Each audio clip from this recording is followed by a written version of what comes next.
Hi all! Everything in my video is pulled from the public domain, and I am using them under the Fair Use, Fair Dealings guidelines. Everything I say is my own opinion. You should look into this information for yourselves, but I'm pretty sure I'm right. Good morning, everybody. Well, there's so many stories out, and I don't want my videos to be 30 minutes long, so this video is just going to be a smidge over 20 minutes, but there's a lot of news coming out. It's insane the amount that's coming out. Oh, so let's just jump in and get there, shall we? And let's go. All right, we're going to start off with this article that came from Markle News. Excuse me. Of course, it's the typical stuff claiming that Meghan's only with Harry for the money, but the pressure now has been doubled down because money is their number one concern. Okay, the titles for the children are all wrapped up in it. Charles is holding back the titles. We already aware of all of that. But the next part of it is that Charles, apparently it's being said that Charles told them to get on with it regarding their threats of releasing all the dirt, and Meghan thinks it's an empty threat, but at the same time she's more than happy to do whatever she wants because the family won't give her what she wants. Harry, on the other hand, is hearing Charles's statement as a line in the sand, knowing that if he crosses it he can't go back. Isn't that what I think I already told you guys? So yeah, it'll be interesting to see what happens with that. All right, let's move on now to the stories for today. Okay, we're going to start out again talking about the Archetype podcast where Meghan Markle said she was reduced to being a bimbo and she quit the job as the briefcase girl on Deal or No Deal because she was valued for her beauty but not her brains. Well, as soon as I read that, I thought something's wrong there, because if you're struggling to pay the bills, you have to rely on your dad, and you get paid $800 per episode and you're taping 3 episodes a day. No, you don't quit because somebody's treating you like a bimbo, per her words anyway. And I said yesterday there had to have been another story, and I was sure somebody was going to speak out, and sure enough, somebody did. The Real Housewife of Atlanta star Claudia Jordan apparently was on the show Deal or No Deal at the same time that Meghan Markle was. She was on the show in 2005 and in 2009, and Meghan featured 2006 and 2007. And Claudia said that, I guess recollections may vary, essentially. She said that the producers focused on personalities and that the show never treated anybody like bimbos, and they all received many opportunities because of that show. Yep. Claudia insists that producers work to highlight the models with the most outgoing and fun personalities, and they used to mic those models. And she hit out on Instagram. She had a lot to say.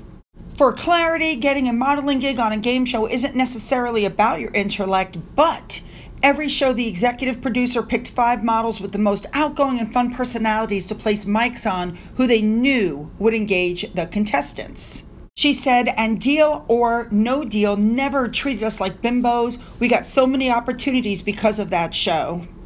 That's the kind of opportunity that is what you make of it. If you just show up and don't engage, then you'll just get your check and not get much out of it. But if you show up and seize the moment, then there are no limits to what you can do with the opportunity. And I enjoyed my experience working on Deal or No Deal. She also said, it was a step on the ladder. I've been ascending for 25 years that paid all my bills and put me in front of 13 million plus people nightly and led me to getting other jobs. She pointed out that because of Deal or No Deal, she was on Celebrity Apprentice All-Stars, a breast cancer awareness campaign, guest hosting of Extra, getting into People magazines, 100 Most Beautiful issue, and so much more. She also said it led to her co-hosting the 2009 Miss Universe pageant in front of 500 million people, not too shabby for a quote-unquote bimbo. And she said, listen, I don't want you to misunderstand. I'm not attacking Meghan, but she said, it's important for me to defend the show and all of the people who work so hard to make it a success. She goes, Lord knows I've been defending this woman in the media for years, but I just didn't want any misunderstandings about the climate and environment. What that says to me is that, hey, Meghan, leave me alone, don't come after me. She also said that she's especially protective of Howie Mandel, who was the host, because he was nothing but kind and respectful to all 26 models. Now, there's some gossip going around that the real reason that she was dismissed from the show was because Howie Mandel's wife wanted her out because Meghan was getting too friendly with him. Now, we all know how she is about rich and powerful men. Is that possible? Yes. Doesn't mean anything. And of course, Mr. Mandel says that he has no memory of her whatsoever. That doesn't mean anything either. This man has been happily married for an extended period of time. He probably realizes on the show he's surrounded by beautiful women, but he loves his wife and he didn't give her any notice. That's probably what happened there. Now, Meghan made some very serious claims. She says that she and the other women were forced to line up for various beauty treatments, including padding in their bras, attaching fake eyelashes, putting in hair extensions. They were given spray tan vouchers every week. There was a very cookie cutter idea of what they should look like. I find that very interesting considering the fact that we all know and we've all seen the pictures of Meghan wearing lash extensions, which are very poorly put on, the spray tan that she still puts on today. We've seen it. I mean, come on. She said, I don't really have time with my 2 young children, but I was watching TV flipping through and I saw the game show and it brought back all these memories and it was just so bad. And, I was grateful because I had a job that could pay my bills and I had income and I had health insurance, but I didn't like being forced to be all looks and little substance. So for those of you who haven't gathered what this is, it's called biting the hand that feeds you. I agree with what Angela Levin said. She grabbed at the jobs because she didn't have any others. If she's got the brains, why didn't she think, quote, this is about beauty and I'm not going to do it? So she's patronizing because she didn't have to take the job, but she took it. And she claims the woman that was in charge of the show told her to suck it up before she went out on stage. I would like her to name that person, or I would like that person to step up and say what's really going on here. And by the way, when she did the podcast, and I said this yesterday, I'm surprised she didn't discuss Paris Hilton's use of homophobic and, the slurs where she likes to use the N-word. People are talking about, well, she was abused as a teenager. The videos that are out about her showing this is when she's a grown adult and she knew better. That would have been something nice for Meghan to touch on, but no, instead the whole thing was about her being a bimbo. All right, moving on. So I agree with what Megan Mole put up. It's absolutely spot on. Every single podcast has taught us one thing. She's a quitter. She works short stints and then she quits and then she complains about the opportunity that she was given. In my opinion, that is not somebody to be emulated. All right, moving on. All right, our next story is Meghan Markle went to an event at Spotify. It was a private event for women at Spotify, and she wore a t-shirt with, I guess it's Arabic written on it, okay? So, of course, one of the women on her team put up a post. It is an extremely heavily edited, photoshopped photo. What happened to authenticity and misinformation and wanting girls to love who they are? This picture is so photoshopped, it's ridiculous. But it came with the following post. Midway through, it's this woman who works at Archewell says, I'm so grateful to work with incredible women like Meghan and my fellow Iranian colleagues and friends as we continue to highlight the bravery and courage of the women and young girls on the front lines of one of the most important feminist movements of our lives, women, life, freedom. Okay, nice post. Here's the problem. As it was pointed out on Twitter by Prince Albert, Meghan wore a t-shirt to a private event and praised the courage of those fleeing Iran. She has not spoken publicly. She has not educated anybody on the issues in the Middle East.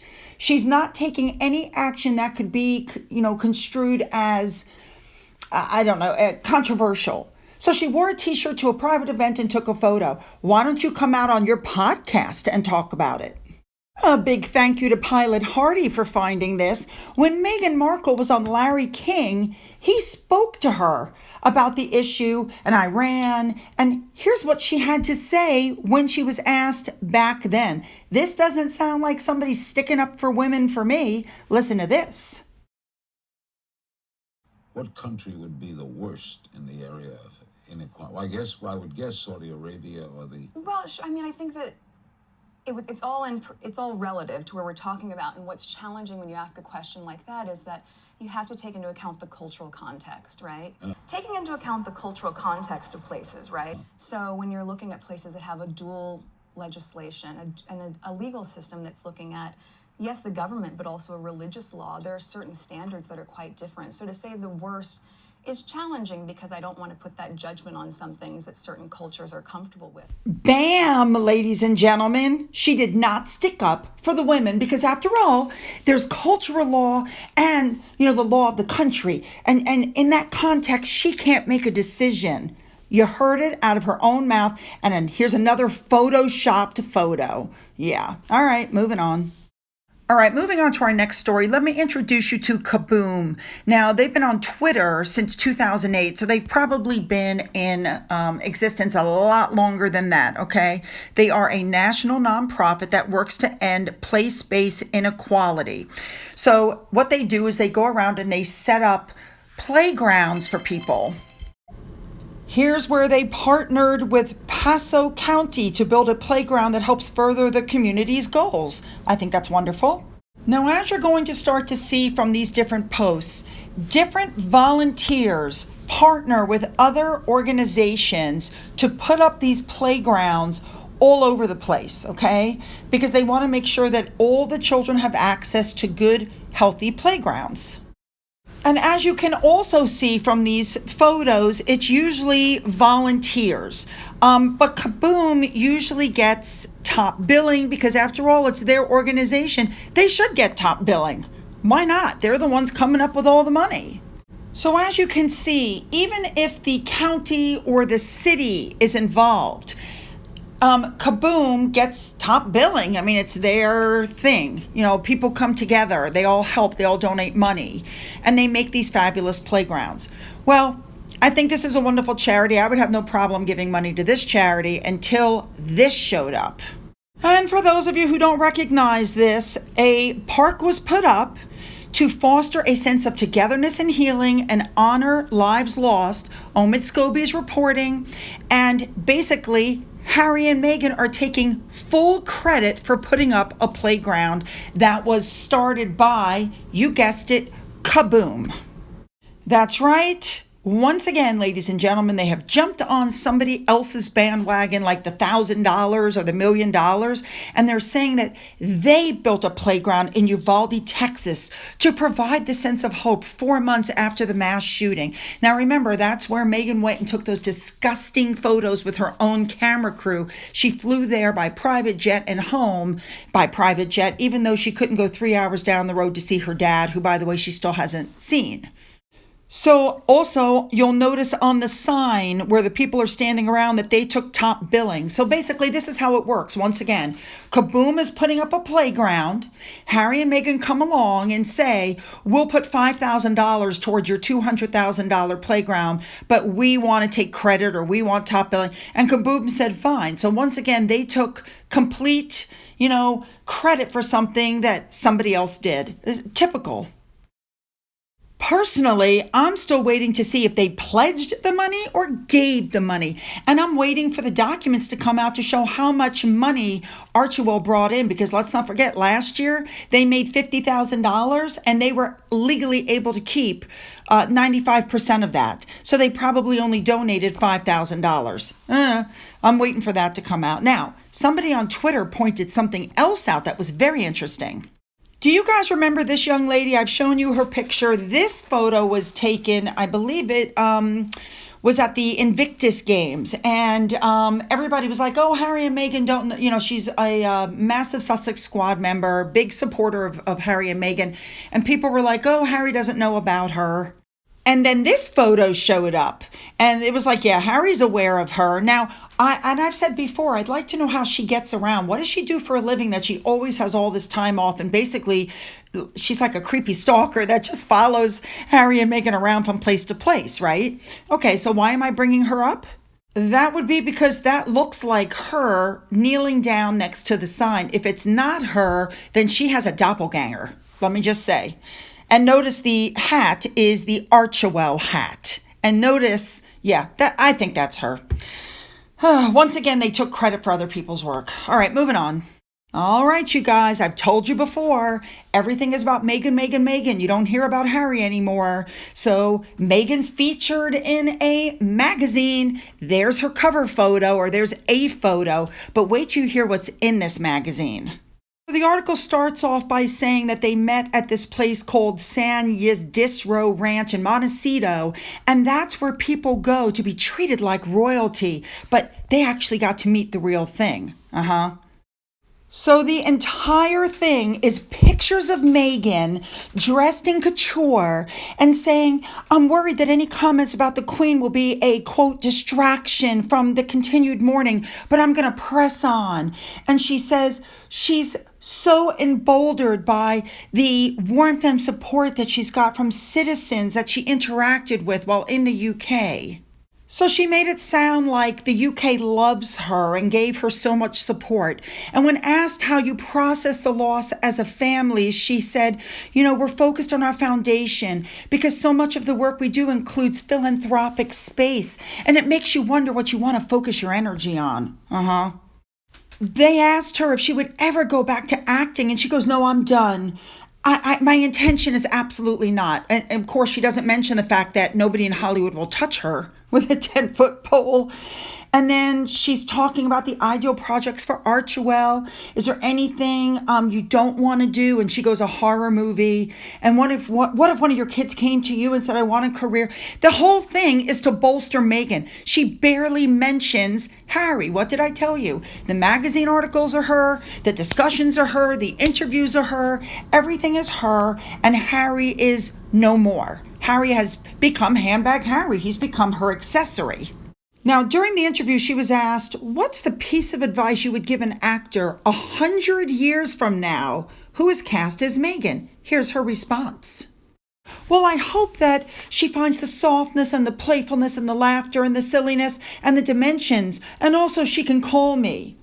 Really? You're going to be 140 years old then, but for some reason she thinks she can call her. Oh my God. Now, she's also using this interview to try to mitigate damage. So, in other words, she talks about the Oprah interview and the one with New York Magazine. And as you can see at the top, they said some people found it snarky. And she goes, well, that was intended to support archetypes and focus on our projects. But I've reflected on it. And, part of me is just really trusting, and that's how I move. And I have to remember, I don't want to become so jaded that a piece of me goes away. So onward, I can survive it. So essentially what she's saying is, I wasn't responsible for that.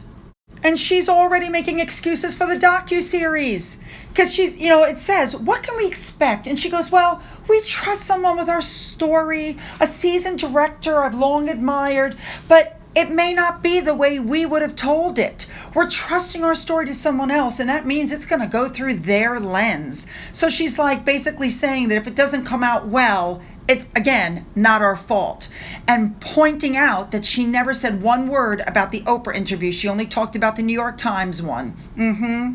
Now, here's the interesting thing. There's a 4.5-minute long video. This is part of the PR push to change her, the way people look at her. And they play this music and they show her posing for the camera. And she does a couple of her fake laughs like I showed you the other day. And this is what she says. She says, hi, I'm Meghan. I play a mean game of Scrabble. I live for Jeopardy. I love to cook, and I make a mean bolognese sauce. I don't know if anybody knows that. And then after some music and some pictures of her posing, and they're the exact same poses that you see over and over, she launches into word salad. And this is what she says. The way we can pay it forward is to implement policies for the generation that's coming up next, so that families and individuals can have the balance to be able to take care of their families and still do their jobs. And then she says, a high tide raises all ships. That is a plagiarized quote from JFK. I've already shown you that in one of my plagiarism videos. So if you can adopt that motto and help the people coming up, it takes nothing away from you. And then she tries to get you to know her by saying her favorite rom-com is When Harry Met Sally, and she loves Julia Roberts. Yeah, she's trying to kiss up to the very people that are snubbing her.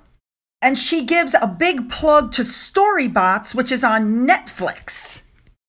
And of course, she gives a shout out to her bestie Beyonce. And then she launches into what she thinks about Archewell. It's about dissecting and unboxing these labels when actually Archewell is all about her talking about her. And she says, when I see the world through my children's eyes, I know that sounds so cheesy, but there's nothing like it. Now, when she says stuff like that, that really upsets me because she still has yet to reach out to her dad. Yeah. This, by the way, ladies and gentlemen, is the very heavily photoshopped picture they're using. Her head is 10 times bigger than her body. Well, maybe that is normal for her, but sorry. Her head is bigger than the body. Look at the size of her shoulders. Again, inauthentic. This PR push is not going to work. I could care less that she can cook. I could care less that she's giving a plug to her friends and Netflix, Archewell is not going to be renewed. Spotify's not going there. And her Netflix deal is about to go down the toilet. Yeah, no. All right, quick Finn update. He hid his favorite purple elephant. My husband and I searched for it. We could not find it. And then I'm sitting here putting my video together and I hear squeaks and I look up and he's laying in front of me and voila, there's the toy. So while I couldn't find it, apparently he knew where it was. Anyway, here's a quick little video for you. Just watching Finn relax. Watch this.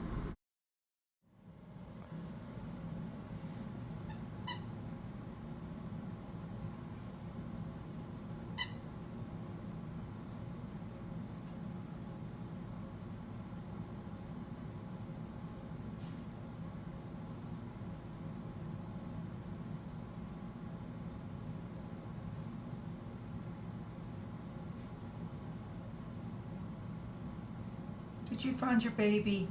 Your baby. Good boy. All right, you guys. What do you think about Megan's new PR push that her team is putting out? I really want your thought processes on this. Oh, my God. I want your comments on the whole standing up for women thing. And what do you think about the deal or no deal comments from one of her coworkers? What do you think about all of that? So make sure to leave those comments below and make them good. Okay. Don't forget to hit the subscribe button. Don't forget you can follow me on Twitter, Getter, Rumble, my email address. Don't forget about my Patreon. All of that is in the description box. There's links to everything in there. If you donated to my coffee fund and through the thanks button, thank you so much. And as always, you guys, have a great day.